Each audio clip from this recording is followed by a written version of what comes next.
So tonsils, adenoids, wisdom teeth, are they spare parts or not?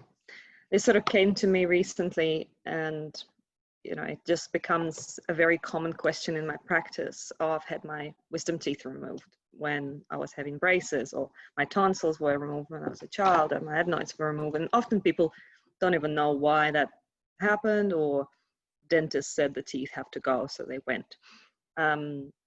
So I just thought to unpack this with a bit of a provocative topic. And I searched the anatomy books, and I did not find it anywhere that it said some body parts are spare and they can be removed.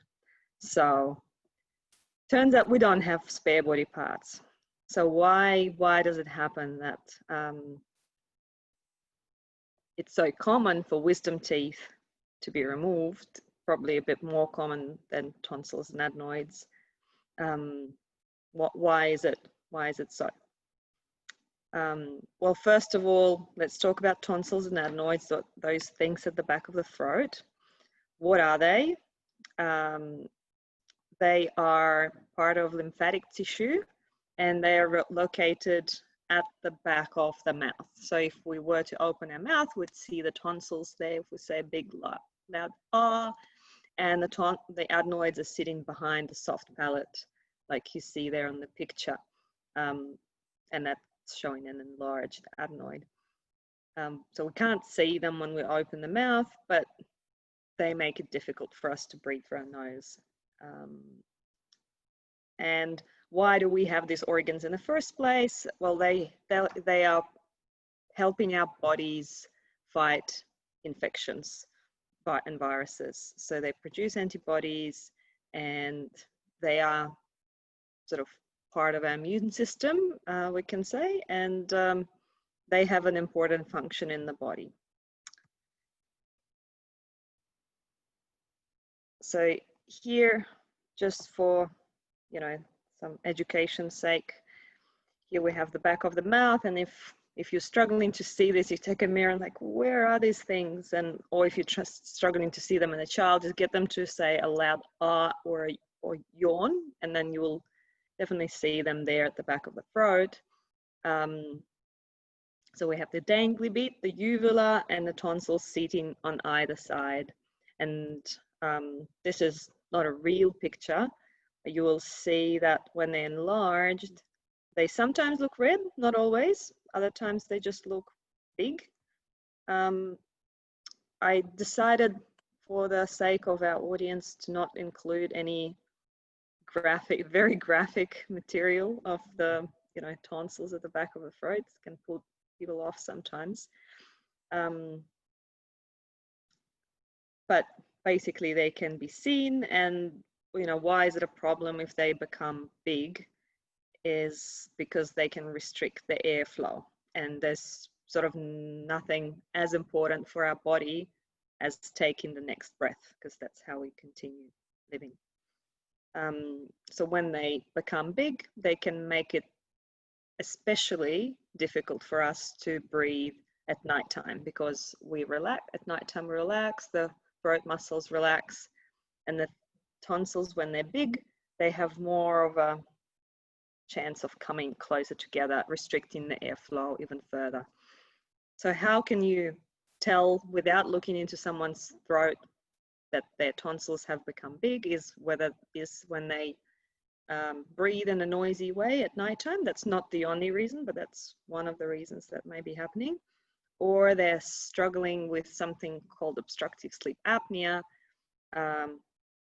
which is a condition that interrupts people sleeping. So what is that obstructive sleep apnea that we're talking about, and how it can manifest? Doesn't always necessarily manifest with these symptoms, but these are common. So snoring in little children, it's not typically not snoring, it's just a louder breathing. Gasping for air, snorting, and you'll hear periods of someone not breathing and then all of a sudden picking up their breath.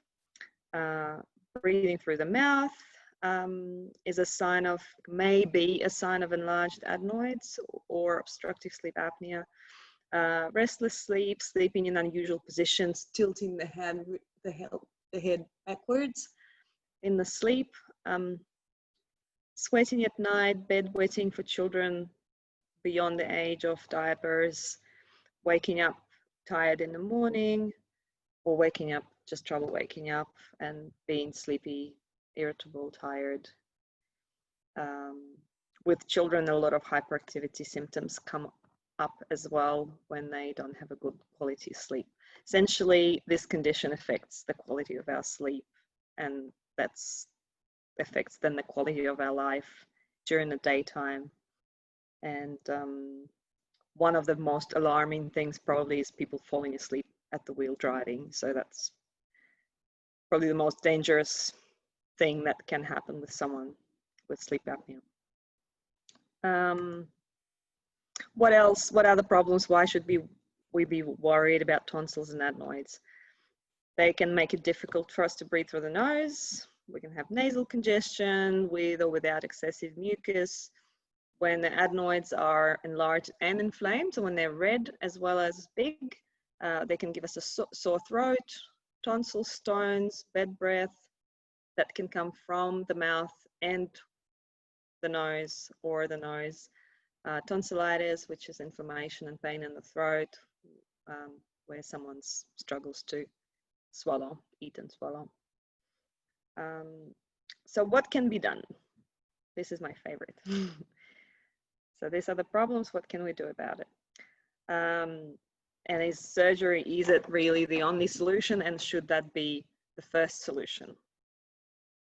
I don't think it should be. And it is definitely one option, but there are other things that we can do beforehand. So because tonsils and adenoids are lymphatic tissue, helping to drain that tissue can help reduce their size. And there's a few ways of doing it, but one of the best ways is getting our own tongue to work on squishing the tonsils and adenoids. Getting rid of bacterial biofilm, so similar to our gut, where we have the bacterial flora populating the gut, and when it's out of balance, it causes us digestive problems. Similarly, we have bacteria living in our nose and our throat. And when the bad bacteria dominate, we don't feel too good. So getting rid of the bacterial biofilm and making sure that those harmful bacteria are not overly populating that area of our body. Thirdly, or firstly, they're not in order of priority, they're just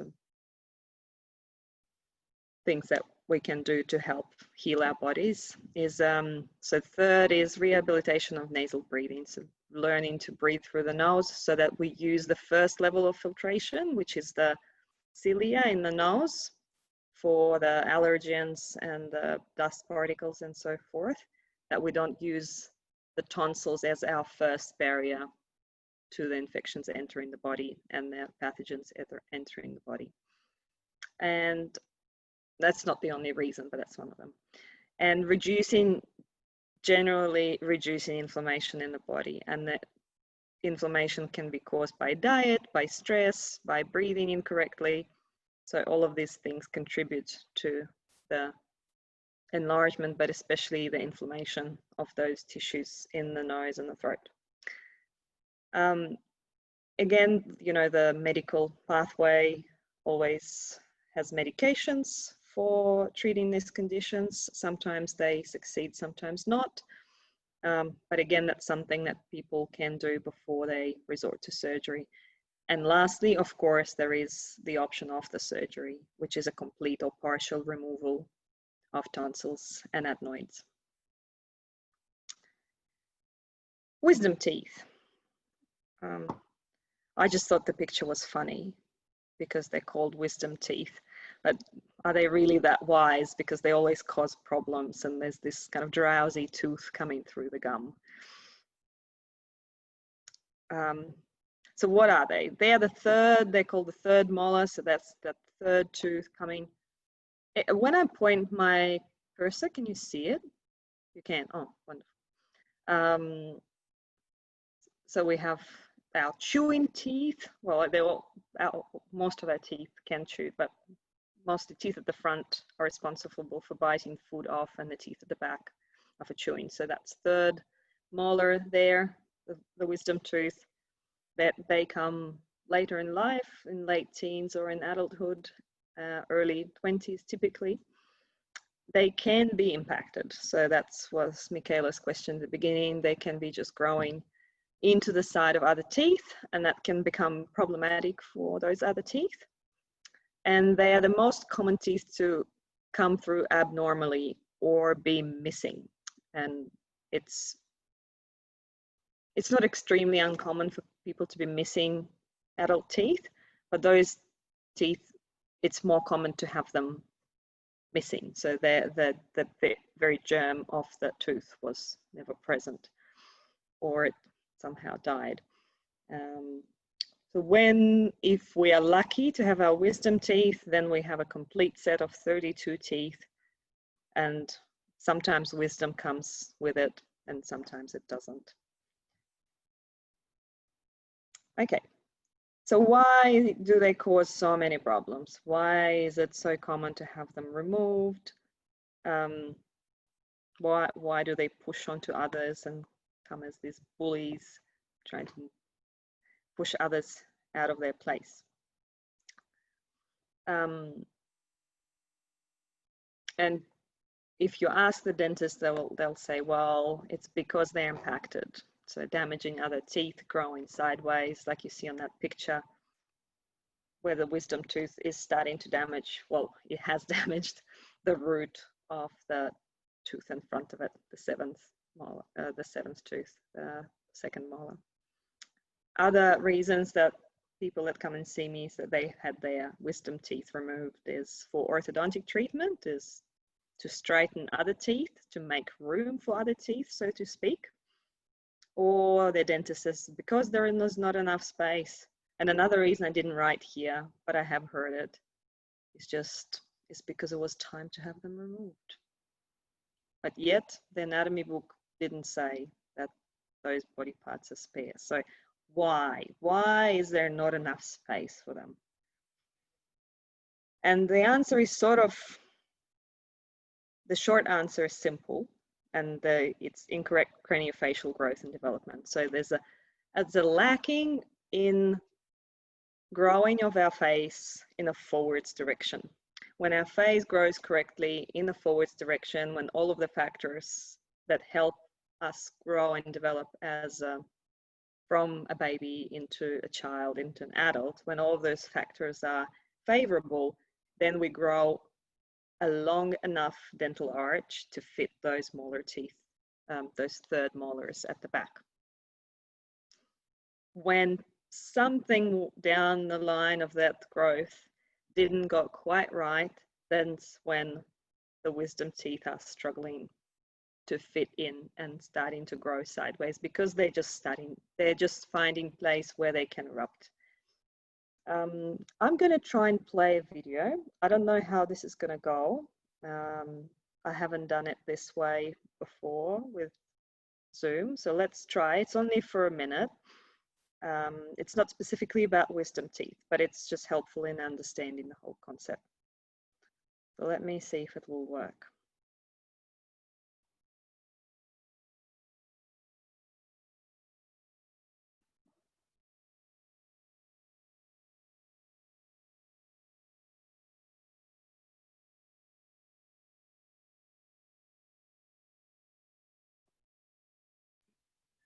Can't see anything, Janna. Oh, okay. It may just be a matter of when you share your screen, maybe it's opened up in another window instead of the PowerPoint.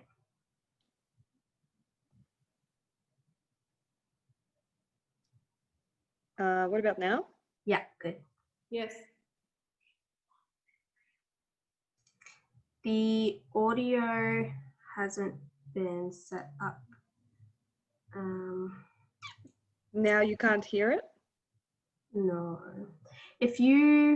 When you go to share your screen, before you go share screen, there should be a little checkbox at the bottom that says optimize video for share screen. Try share screen again for this window.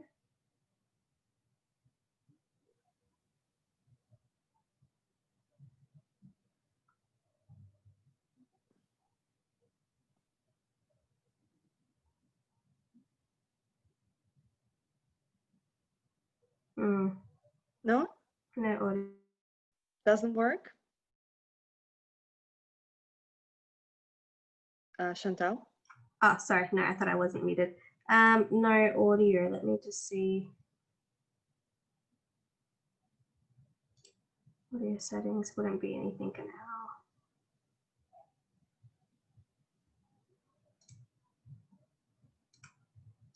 I'm just going to go through my settings and see if it's something in the meeting settings.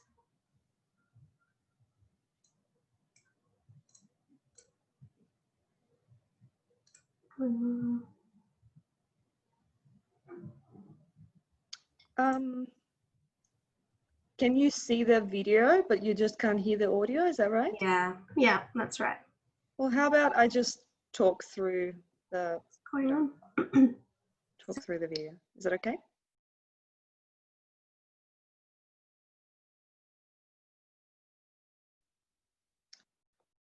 So basically, it's explaining how the tongue is supporting the growth of the roof of the mouth and the top jaw when it's sitting in the top jaw. When the tongue is low in the mouth, whether because of mouth breathing or some oral habits or like thumb sucking or incorrect oral function in any way, it limits the growth of the top jaw. And then the bottom jaw also is behind in growth. Can you see this, the video? Yes, Chantal? Yeah. So it's just, if you can't, but you can't hear it, yeah? So it's just explaining how the top jaw narrows when the tongue is not sitting up in the roof of the mouth. And you see the narrowing of the teeth there. No, should keep going.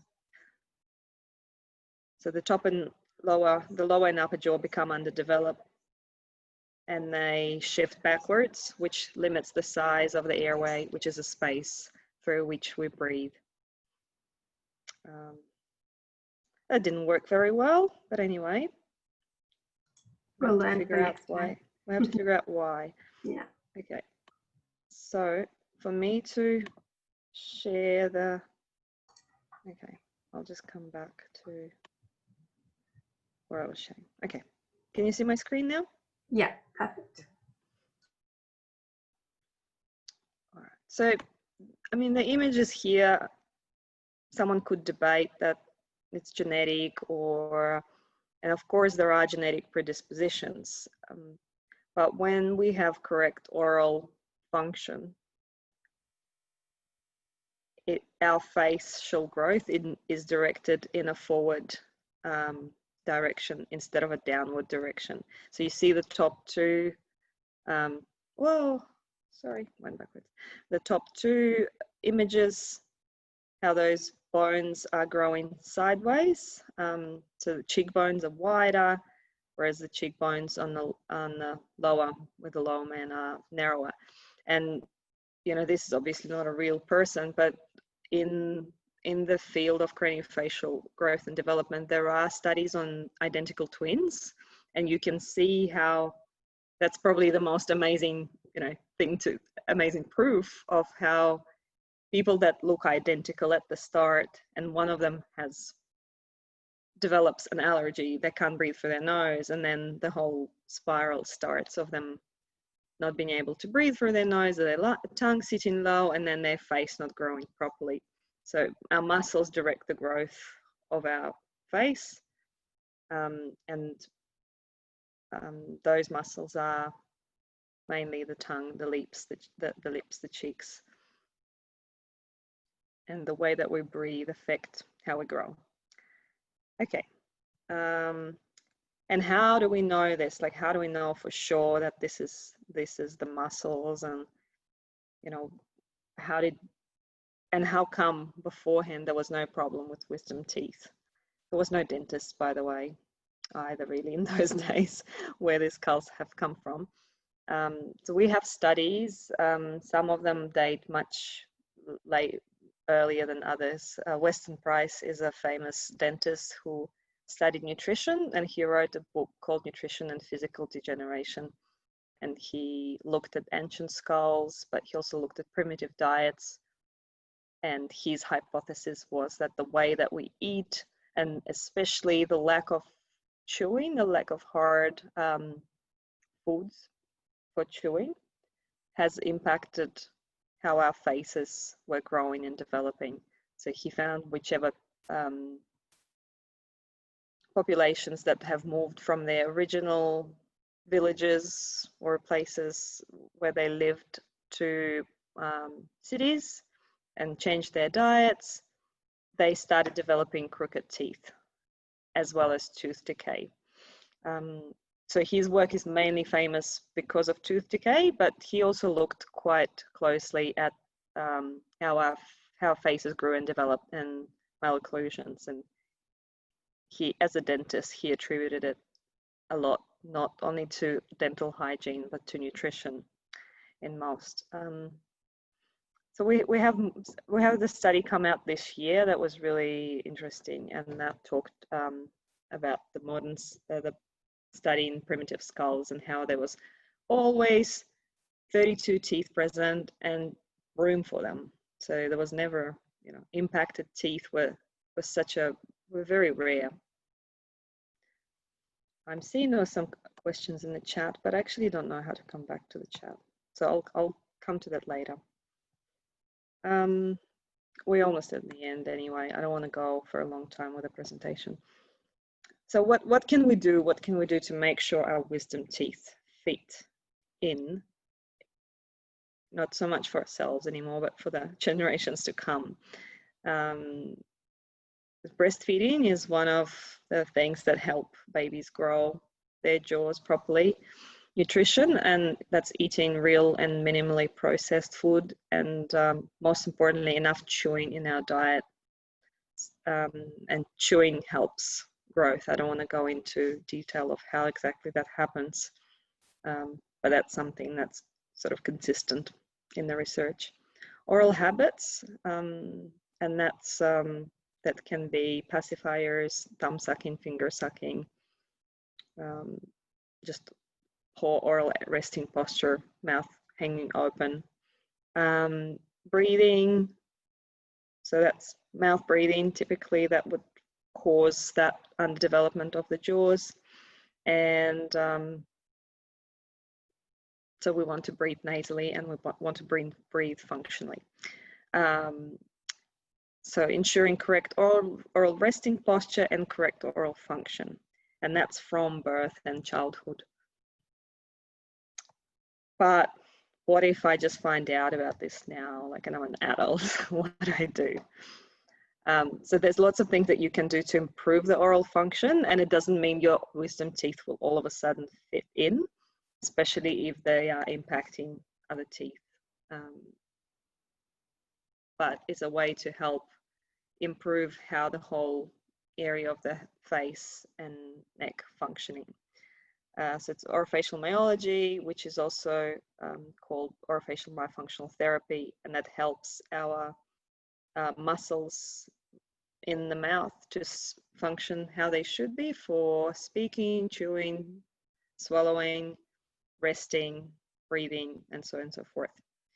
Making sure we breathe correctly, and if it's a child and they're not on track with their dental development, there's always things that can be done early, and that's always a lot more effective than what can be done for adults. Although things can also be done for adults at almost any age, it's just harder because we are not growing anymore, but there is still development that can happen with certain techniques and certain forces.